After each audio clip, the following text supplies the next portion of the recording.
காசாவின் யுத்த களத்தில் வியக்க வைக்கும் தாக்குதல்களை மேற்கொண்ட பலஸ்தீனிய போராளிகள்.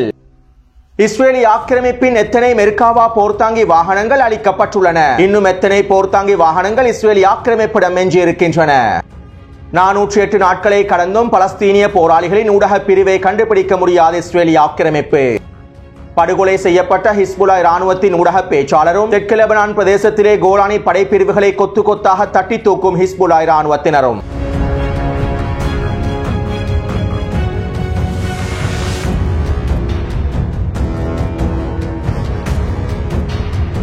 இன்று ஈரானின் பாதுகாப்பு அமைச்சர் சிரியாவுக்கு விசேட விஜயம் ஒன்றை மேற்கொண்டிருந்தார். ஏற்கனவே 2 நாட்களுக்கு முன்பு ஈரானின் உச்ச தலைவருடைய மூத்த ஆலோசகர் அனில் அர்ஜானி அவர்கள் சிரியாவுக்கு விஜயம் செய்து மிக முக்கியமான கலந்துரையாடல்களை மேற்கொண்டிருந்தார். இதைத் தொடர்ந்து ஈரானின் பாதுகாப்பு அமைச்சரும் சிரியாவுக்கு அவசர விஜயம் ஒன்றை மேற்கொண்டுள்ளார். ஈரானிய உச்ச தலைவரின் சில முக்கியமான தகவல்களை இவர் கொண்டு வந்திருப்பதாகவும் சில ஊடகங்கள் செய்திகளை வெளியிட்டிருந்தன. மேலும் சிரியானுடைய பாதுகாப்பு அமைச்சரையும் சிரியானுடைய அதிபரையும் சந்தித்து ஈரானின் பாதுகாப்பு அமைச்சர் விசேட கலந்துரையாடல்களையும் மேற்கொண்டுள்ளார். காசாவின் யுத்தகலம் தொடர்பாகவும் லெபனான் யுத்தகலம் தொடர்பாகவும் சிரியாவிலே இஸ்ரேலி ஆக்கிரமிப்பு மேற்கொண்டு வரக்கூடிய வான்வழி தாக்குதல்கள் தொடர்பாகவும் ஈரானின் பாதுகாப்பு அமைச்சரும் சிரியாவுடைய பாதுகாப்பு அமைச்சரும் அதிபரும் மிக முக்கியமான கலந்துரையாடல்களை மேற்கொண்டிருப்பதாக சிரியாவுடைய உள்ளூர் ஊடகங்கள் செய்திகளை வெளியிட்டுள்ளன. அதிலும் குறிப்பாக சிரியாவுடனான ஆயுத பரிமாற்றம் தொடர்பாகவும் சில முக்கியமான முடிவுகள் எடுக்கப்பட்டிருப்பதாகவும் சில தகவல்கள் கசிவடைந்துள்ளன. மேலும் குறித்த பேச்சுவார்த்தைகளின் போது சில முக்கியமான ரகசியமான விடயங்கள் கலந்துரையாடப்பட்டிருப்பதாகவும் ஈரானிய ஊடகங்கள் தெரிவிக்கின்றன.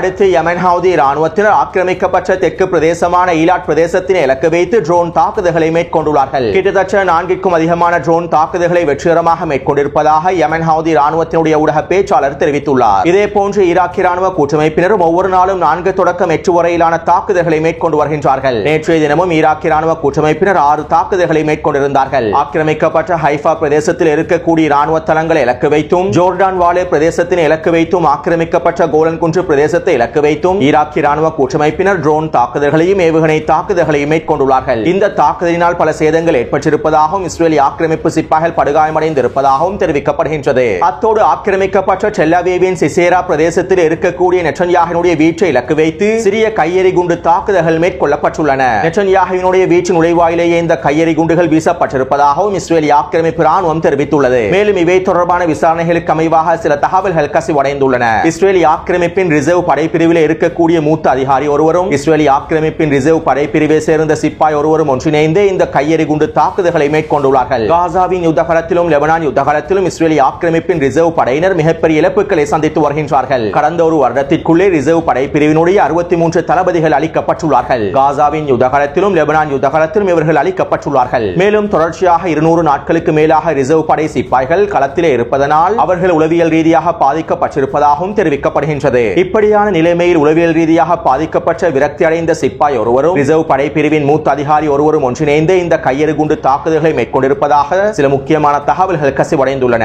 இருப்பினும் இஸ்ரேலி ஆக்கிரமிப்பு ராணுவம் குறித்த சம்பவம் தொடர்பான மேலதிக தகவல்கள் அனைத்தையும் முழுமையாக தணிக்கை செய்துவிட்டது. கையெறி குண்டு தாக்குதல் சம்பவத்துடன் 2 இஸ்ரேலி ஆக்கிரமிப்பு சிப்பாய்கள் சம்பந்தப்பட்டிருக்கக்கூடிய செய்தியானது சர்வதேச ரீதியில் நெட்டன்யாஹுவுக்கு எதிரான அதிர்வலையை ஏற்படுத்தும் என்பதனாலும் இஸ்ரேலி ஆக்கிரமிப்பு நிலத்திரர்களுக்கு மத்தியிலே அதிர்ச்சியை ஏற்படுத்தும் என்பதனாலேயே இவை தொடர்பான அனைத்து தகவல்களையும் முழுமையாக மறைத்திருப்பதாக தெரிவிக்கப்படுகின்றது. அடுத்து இஸ்ரேலி ஆக்கிரமிப்பு ராணுவத்தினால் லெபனான் யுத்தகலத்திலும் எந்த விதமான வெற்றி இலக்குகளையும் அடைந்து கொள்ள முடியவில்லை. ஹிஸ்புல்லா ராணுவத்தினுடைய தலைமைகள் படுகொலை செய்யப்பட்டு 2 மாதங்கள் கடந்துள்ள நிலைமையில் இஸ்ரேலி ஆக்கிரமிப்பு ராணுவத்தினால் தெற்கு லெபனான் பிரதேசம் முழுவதையும் கைப்பற்றிக் கொள்ள முடியவும் இல்லை. மேலும் ஹிஸ்புல்லா ராணுவத்தினுடைய திறன்களையும் அவர்களால் அளிக்க முடியவில்லை. ஒவ்வொரு நாளும் ஹிஸ்புல்லா ராணுவத்தினர் இஸ்ரேலி ஆக்கிரமிப்பின் வடக்கு பிரதேசத்தை இலக்கு வைத்து தொடர்ச்சியான ஏவுகணை தாக்குதல்களை மேற்கொண்டு வருகின்றார்கள். இவ்வாறு விரக்தி அடைந்திருக்கக்கூடிய இஸ்ரேலி ஆக்கிரமிப்பு ராணுவம் என்ன செய்வதென்று தெரியாமல் லெபனானுக்குள்ளே வான்வழி தாக்குதல்களை அதிகப்படுத்தியுள்ளது. காசாவின் யுத்தகலத்திலும் இஸ்ரேலி ஆக்கிரமிப்பு ராணுவம் எந்தவிதமான வெற்றி இலக்குகளையும் அடைய முடியாத சந்தர்ப்பத்திலும் மிகப்பெரிய தோல்விகளை சந்திக்கும் சந்தர்ப்பத்திலும் இவ்வாறு தான் பொதுமக்களை இலக்கு வைத்து வான்வழி தாக்குதல்களை அதிகப்படுத்தியது. அதே போன்றே தற்போது லெபனானிலும் இஸ்ரேலி ஆக்கிரமிப்பு வான்வழி தாக்குதல்களை அதிகப்படுத்தியுள்ளது. கடந்த 24 மணித்தியாலங்களுக்குள் இஸ்ரேலி ஆக்கிரமிப்பு ராணுவம் லெபனானுக்குள்ளே 30க்கும் அதிகமான வான்வழி தாக்குதல்களை மேற்கொண்டுள்ளது. நபட்சியா, சிடோன், டயர் மற்றும் பால்பெக் ஆகிய பிரதேசங்களை இலக்கு வைத்தும் தஹியா பிரதேசங்களை இலக்கு வைத்துமே இந்த வான்வழி தாக்குதல்களை மேற்கொண்டுள்ளது. இந்த வான்வழி தாக்குதல்களில் கடந்த 24 மணித்தியாலங்களுக்குள் 66க்கும் அதிகமான லெபனான் பொதுமக்கள் இனப்படுகொலை செய்யப்பட்டுள்ளார்கள். இவர்களில் 30க்கும் அதிகமான பெண்களும் சிறுவர்களும் உள்ளடங்குவதாகவும் லெபனானினுடைய சுகாதாரத்துறை அமைச்சகம் தெரிவித்துள்ளது. அத்தோடு இஸ்ரேலிய ஆக்கிரமிப்பு ராணுவம் இன்று மாலை பெய்ரூட்டினுடைய ராசல் நபா பிரதேசத்தில் இருக்கக்கூடிய ஒரு கட்டிடம் ஒன்றினை இலக்கு வைத்து வான்வழி தாக்குதல்களை மேற்கொண்டிருந்தது. இந்த கட்டிடத்திலே தான் லெபனானினுடைய பாத் கட்சியினுடைய தலைமையகம் காணப்படுகின்றது. இந்த பாத் கட்சியினுடைய தலைமையகத்தை இலக்கு வைத்து தான் இஸ்ரேலிய ஆக்கிரமிப்பு இந்த வான்வழி தாக்குதல்களை மேற்கொண்டுள்ளது. மேலும் இந்த வான்வழி தாக்குதலில் ஹிஸ்புல்லா ராணுவத்தினுடைய ஊடக பேச்சாளர் முகமது அஃபீஃப் அவர்கள் படுகொலை செய்யப்பட்டுள்ளார். சையத் ஹசன் நஸ்ருல்லா அவர்கள் படுகொலை செய்யப்பட்டதற்கு பிறகு ஹிஸ்புல்லா ராணுவத்தினுடைய ஊடக பேச்சாளர் முகமது அஃபீஃப் அவர்கள் குறித்த கட்டிடத்திற்கு பல தடவைகள் வருகை தந்துள்ளார். பாத் கட்சியினுடைய தலைவருடன் சில கலந்துரையாடல்களை மேற்கொள்வதற்காகவே வருகை தந்துள்ளார். மேலும் கடந்த 2 மாதங்களுக்கு முன்பு குறித்த பிரதேசத்திலே லெபனான் உளவாளி ஒருவரையும் கைது செய்திருந்தார்கள். இந்த உளவாளி பாத் கட்சியின் தலைமையகம் தொடர்பான கட்டிடங்களுடைய புகைப்படங்களை இஸ்ரேலிய ஆக்கிரமிப்பு ராணுவத்திற்கு வழங்கியுள்ளார். எனவே தற்போது ஹிஸ்புல்லா ராணுவத்தினுடைய ஊடக பேச்சாளர் குறித்த கட்டிடத்திற்கு கலந்துரையாடல்களுக்காக வருகை தந்திருந்த வேளையிலேயே இஸ்ரேலிய ஆக்கிரமிப்பு ராணுவம் வான்வழி தாக்குதல்களை மேற்கொண்டு அவரை படுகொலை செய்துள்ளது.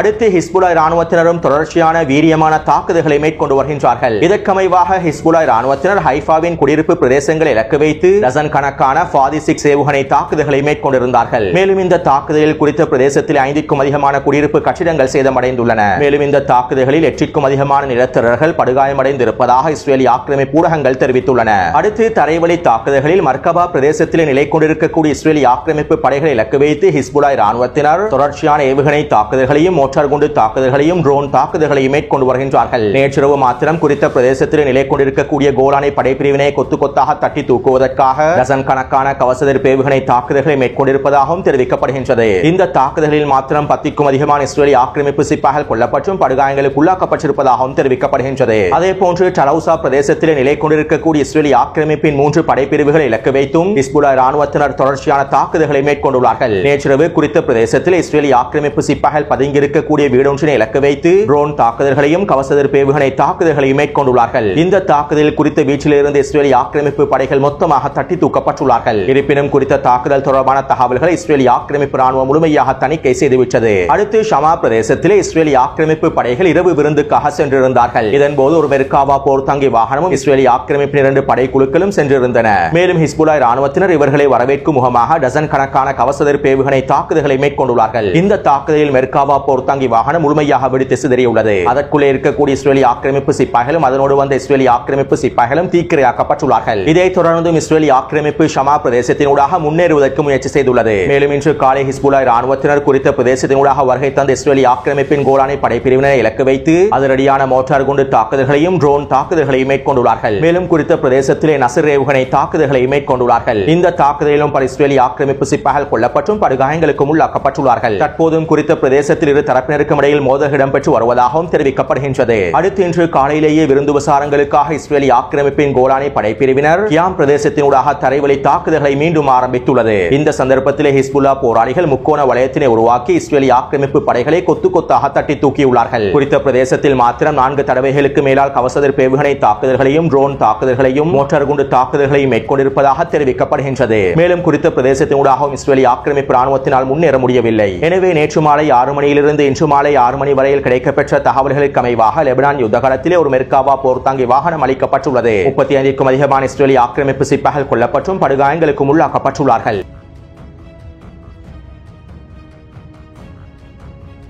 காசாவின் யுத்தகாலத்திலே பலஸ்தீனிய போராளிகள் மேற்கொள்ளக்கூடிய தாக்குதல்கள் தொடர்பான காணொளிகள் ஒவ்வொரு நாளும் வெளியிடப்பட்டு வருகின்றன. இந்த காணொளிகள் அனைத்தையும் நான் டெலிகிராம் சேனலில் பதிவிட்டுள்ளேன். தற்போது வடக்கு காசாவிலே பலஸ்தீனிய போராளிகள் உச்சக்கட்ட தாக்குதல்களை மேற்கொண்டு வருகின்றார்கள். 408 நாட்களை கடந்தும் பலஸ்தீனிய போராளிகள் வீரியமான தாக்குதல்களை மேற்கொண்டு வருகின்றார்கள். காசாவின் யுத்தம் ஆரம்பிக்கப்பட்ட சந்தர்ப்பத்தில் பலஸ்தீனிய போராளிகள் எவ்வாறான வீரியமான தாக்குதல்களை மேற்கொண்டார்களோ தற்போதும் எந்தவிதமான சோர்வும் தொய்வும் இல்லாமல் வீரியமான தாக்குதல்களை மேற்கொண்டு வருகின்றார்கள். மேலும் ஒவ்வொரு நாளும் பலஸ்தீனிய போராளிகள் காசாவின் யுத்தகாலத்திலே சாகசங்களையும் நிகழ்த்தி வருகின்றார்கள். இதற்கமைவாக நேற்றிரவு பலஸ்தீனிய போராளிகள் 5 நிமிட தாக்குதல் காட்சிகளை கொண்டிருக்கக்கூடிய காணொலி ஒன்றினை வெளியிட்டிருந்தார்கள். இந்த காணொலியிலே பலஸ்தீனிய போராளிகளின் சாகசங்கள் காண்பிக்கப்பட்டிருந்தன. பலஸ்தீனிய போராளி ஒருவர் எந்தவிதமான அச்சமும் இல்லாமல் இஸ்ரேலிய ஆக்கிரமிப்பின் மெர்காவா போர்த்தாங்கி வாகனத்திற்கு அருகாமையில் சென்று கவசெதிர்ப்பு வெடிகுண்டை பொருத்தி மெர்காவா போர்த்தாங்கி வாகனத்தினை வெடிக்கச் செய்திருந்தார். மேலும் பலஸ்தீனிய போராளி ஒருவரின் இந்த சாகச தாக்குதலினால் மெர்காவா போர்த்தாங்கி வாகனம் முழுமையாக வெடித்து சிதறியுள்ளது. அதற்குள்ளே இருக்கக்கூடிய இஸ்ரேலிய ஆக்கிரமிப்பு சிப்பாய்களும் மொத்தமாக அளிக்கப்பட்டுள்ளார்கள். மேலும் இந்த தாக்குதலை மேற்கொள்வதற்கு முன்பு பலஸ்தீனிய போராளி இவ்வாறு தெரிவித்திருந்தார். எனக்கு காயங்கள் ஏற்பட்டுள்ள போதிலும் நான் எதிரியை நோக்கியே செல்வேன். எதிரிகள் என்னுடைய கழுத்தில் கூறிய ஆயுதங்களை வைக்கலாம், என்னுடைய விலா எலும்புகளை நொறுக்கி பற்ற வைக்கலாம். ஆனால் ஒரு பொழுதும் எதிரியினால் என்னுடைய எண்ணங்களை முற்றுகையிடவே முடியாது. என்னுடைய நம்பிக்கையின் ஒளிகளையும் எதிரியினால் அழிக்கவே முடியாது. மேலும் நான் இறுதி வரை போராடுவேன் என்றும் குறித்த காணொலியிலே அவர் தெரிவித்திருந்தார். அத்தோடு பலஸ்தீனிய போராளியின் இந்த தரமான தாக்குதல் தொடர்பாக சர்வதேச இராணுவ ஆய்வாளர்களும் சில கருத்துக்களை வெளியிட்டிருந்தார்கள். காசாவின் யுத்தகலத்தில் இஸ்ரேலிய ஆக்கிரமிப்பின் முழுமையான முற்றுகைக்கு மத்தியில், பட்டினிக்கு மத்தியில் மெர்காவா போர்த்தாங்கி வாகனத்திற்கு அருகாமையில் சென்று தாக்குதல்களை மேற்கொள்கின்றார்கள். அவர்களுடைய கைகளை பயன்படுத்தி இஸ்ரேலிய ஆக்கிரமிப்பின் போர்த்தாங்கி வாகனங்களை அளிக்கின்றார்கள். உண்மையிலேயே இந்த தாக்குதல்கள் இஸ்ரேலிய ஆக்கிரமிப்பு ராணுவத்தையும் ஆச்சரியப்பட வைத்துள்ளது என்றும் சர்வதேச இராணுவ ஆய்வாளர்களும் கருத்துக்களை வெளியிட்டுள்ளார்கள். அடுத்து குறித்த தாக்குதல் தொடர்பாக இஸ்ரேலிய ஆக்கிரமிப்பின் ஆய்வாளர் மிப்சாஹி ராம் இவ்வாறு தெரிவித்துள்ளார். ஜபலியாவிலே எங்களுடைய படைகள் தாக்கப்பட்ட காணொளிகளை ஹமாஸினுடைய ஊடகப் பிரிவு வெளியிட்டுள்ளது. இந்த தாக்குதல்களுடைய வீரியத்தினை பார்க்கும் போது நாங்கள் அதிர்ச்சிக்குள்ளாகிவிட்டோம். ஒரு வருடத்தினை கடந்தும் பலஸ்தீனிய போராளிகளின் தாக்குதல்களின் விவேகமும் வேகமும் குறையவே இல்லை. ஒவ்வொரு நாளும் ஹமாஸினுடைய இராணுவ ஊடகப் பிரிவு தாக்குதல் காணொளிகளை வெளியிட்டு வருகின்றது. யுத்த காலத்திலே எங்களுடைய மெர்காவா போர்த்தாங்கி வாகனங்கள் எவ்வாறு நசுக்கப்படுகின்றன, எங்களுடைய சிப்பாய்கள் எவ்வாறு அழிக்கப்படுகின்றார்கள் என்பதனை காண்பிக்கக்கூடிய காணொளிகளை வெளியிட்டு வருகின்றார்கள். எங்களுடைய படைகள் காசா முழுவதும் வான்வழி தாக்குதல்களை மேற்கொண்டு தரைமட்டமாக்கியிருந்தாலும் வளமை போன்று ஹமாஸினுடைய ஊடகப் பிரிவுகள் காணொளிகளை வெளியிட்டு வருகின்றன. அவர்களுடைய ஊடகப் பிரிவுகள் வளமை போன்று இயங்குகின்றன. ஒரு வருட யுத்தத்திற்கு பிறகும் எல்லா விதமான தாக்குதல்களை மேற்கொண்டும் ஹமாஸினுடைய ஊடகப் பிரிவை எங்களால் அழிக்கவே முடியவில்லை. குறைந்தது ஹமாஸினுடைய ஊடகப் பிரிவை எங்களுக்கு கண்டுபிடிக்க கூட முடியவில்லை. தற்போதைய நவீன தொழில்நுட்ப காலத்திலே ஊடகம் என்பது ஒரு மிகப்பெரிய அதிகாரமாகும். இந்த ஊடக அதிகாரம் காசாவிலே ஹமாஸிடம் இருக்கும் வரையில் இஸ்ரேலிய ஆக்கிரமிப்பு ராணுவத்தினால் எந்த விதமான வெற்றி இலக்குகளையும் அடைய முடியாது. சர்வதேசமும் நாங்கள் வெளியிடக்கூடிய வெற்றிகளை ஏற்றுக்கொள்ளாது என்றும் குறித்த ஆய்வாளர் இஸ்ரேலிய ஆக்கிரமிப்பு ஊடகங்களிடம் தெரிவித்துள்ளார். உண்மையிலேயே பலஸ்தீனிய போராளிகள் வெளியிட்டு வரக்கூடிய தாக்குதல் காணொளிகளினால் இஸ்ரேலிய ஆக்கிரமிப்பு ராணுவத்தினுடைய தோல்வியானது வெளிப்படுத்தப்படுகின்றது. ஒட்டுமொத்த சர்வதேசமும் இஸ்ரேலிய ஆக்கிரமிப்பு ராணுவத்தின் தோல்வியை காண்கின்றன. மேலும் இந்த காணொளிகள் இஸ்ரேலிய ஆக்கிரமிப்பின் போலி பிரச்சாரங்களையும் போலியான வெற்றி மாயைகளையும் முறியடிக்கின்றன.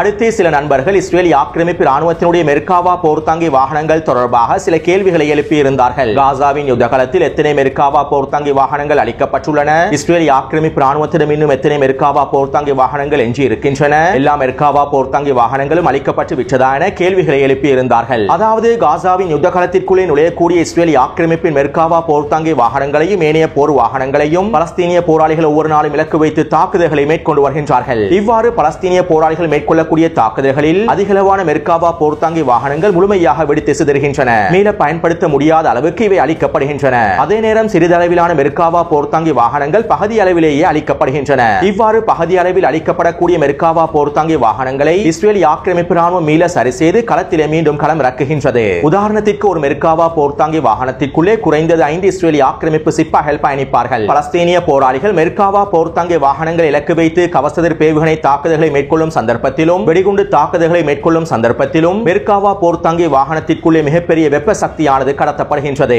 மேலும் இதன் மூலமாக மிகப்பெரிய தீப்பரவல் ஒன்று ஏற்படுத்தப்படுகின்றது. இதனால் மெர்காவா போர்த்தாங்கி வாகனத்திற்குள்ளே இருக்கக்கூடிய இஸ்ரேலிய ஆக்கிரமிப்பு சிப்பாய்கள் கொல்லப்பட்டும் படுகாயங்களுக்கும் உள்ளாக்கப்படுகின்றார்கள். பெரும்பாலும் மெர்காவா போர்த்தாங்கி வாகனத்திற்குள்ளே படுகாயமடையக்கூடிய இஸ்ரேலிய ஆக்கிரமிப்பு சிப்பாய்களுடைய கால்களும் கைகளும் துண்டிக்கப்பட்டு விடுகின்றன. ஒரு மெர்காவா போர்த்தாங்கி வாகனம் முழுமையாக அளிக்கப்படும் சந்தர்ப்பத்திலும் பகுதி அளவில் அளிக்கப்படும் சந்தர்ப்பத்திலும் நிச்சயமாக மெர்காவா போர்த்தாங்கி வாகனத்திற்குள்ளே இருக்கக்கூடிய சிப்பாய்களுக்கு மிகப்பெரிய இழப்புகள் ஏற்படுத்தப்படுகின்றன. அத்தோடு பலஸ்தீனிய போராளிகள் சக்தி வாய்ந்த வெடிகுண்டுகளான ஷவாஸ் வெடிகுண்டு, ஜில்சல் வெடிகுண்டு, தாக்கிப் பெரல் வெடிகுண்டு, பாக் வெடிகுண்டு, ராதியா வெடிகுண்டு என்பனவற்றினை பயன்படுத்தி மெர்காவா போர்த்தாங்கி வாகனங்களை தாக்கும் சந்தர்ப்பத்தில் இந்த மெர்காவா போர்த்தாங்கி வாகனங்கள் முழுமையாக வெடித்து சிதறுகின்றன. அதே போன்று பலஸ்தீனிய போராளிகள் யாசின் ஏவுகணை மூலமாக மெர்காவா போர்த்தாங்கி வாகனத்தினுடைய பலவீனமான புள்ளியை இலக்கு வைத்து தாக்குதல்களை மேற்கொள்ளும் சந்தர்ப்பத்திலும் மெர்காவா போர்த்தாங்கி வாகனத்திற்குள்ளே இருக்கக்கூடிய ஆயுத களஞ்சியத்தை இலக்கு வைத்து தாக்குதல்களை மேற்கொள்ளும் சந்தர்ப்பத்திலும் குறித்த மெர்காவா போர்த்தாங்கி வாகனமானது முழுமையாக வெடித்து சிதறுகின்றது. இருப்பினும் கவசதிர் பேவுகணைகள் மெர்காவா போர்த்தாங்கி வாகனத்தின் மேற்புறத்திலும் முற்புறத்திலும் இலக்கு வைக்கப்படும் சந்தர்ப்பத்தில் அந்த மெர்காவா போர்த்தாங்கி வாகனம் பகுதி அளவிலேயே சேதமடைகின்றது. இந்த தாக்குதலினால் அதற்குள்ளே இருக்கக்கூடிய இஸ்ரேலிய ஆக்கிரமிப்பு சிப்பாய்கள் அளிக்கப்பட்டாலும் மெர்காவா போர்த்தாங்கி வாகனம் பகுதி அளவிலேயே சேதமடைகின்றது. மேலும் இஸ்ரேலிய ஆக்கிரமிப்பு ராணுவம் பகுதி அளவில் சேதமடைந்திருக்கக்கூடிய மெர்காவா போர்த்தாங்கி வாகனங்களை சரி செய்து மீள யுத்த களத்திலே களம் இறக்குகின்றது. தற்போது வரை காசாவின் யுத்த காலத்தில் 3200க்கும் அதிகமான மெர்காவா போர்த்தாங்கி வாகனங்கள் அளிக்கப்பட்டுள்ளன.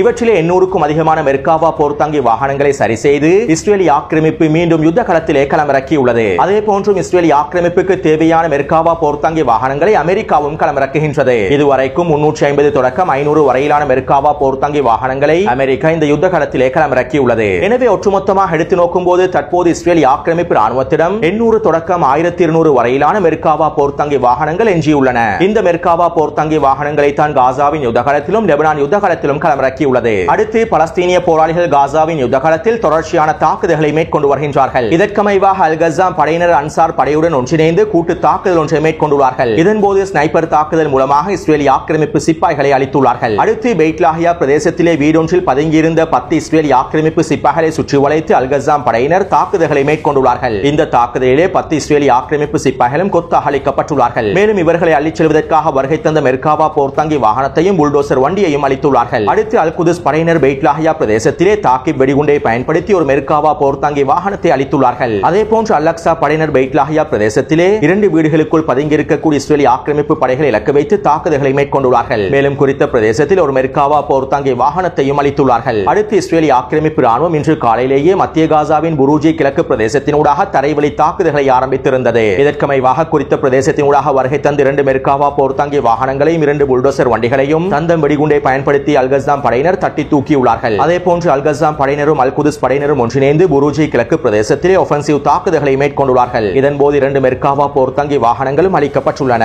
எனவே நேற்று மாலை 6 மணியிலிருந்து இன்று மாலை 6 மணி வரையில் கிடைக்கப்பெற்ற தகவல்களுக்கு அமைவாக 7 மெர்காவா போர்த்தாங்கி வாகனங்களும் 3 புல்டோசர் வண்டிகளும் அளிக்கப்பட்டுள்ளன. 35க்கும் அதிகமான இஸ்ரேலிய ஆக்கிரமிப்பு சிப்பாய்கள் கொல்லப்பட்டும் படுகாயங்களுக்கும் உள்ளாக்கப்பட்டுள்ளார்கள். எனவே இந்த காணொலி தொடர்பான கருத்துக்களை பதிவிடுங்கள். தொடர்ந்து என்னுடன் இணைந்திருங்கள். நன்றி, வணக்கம்.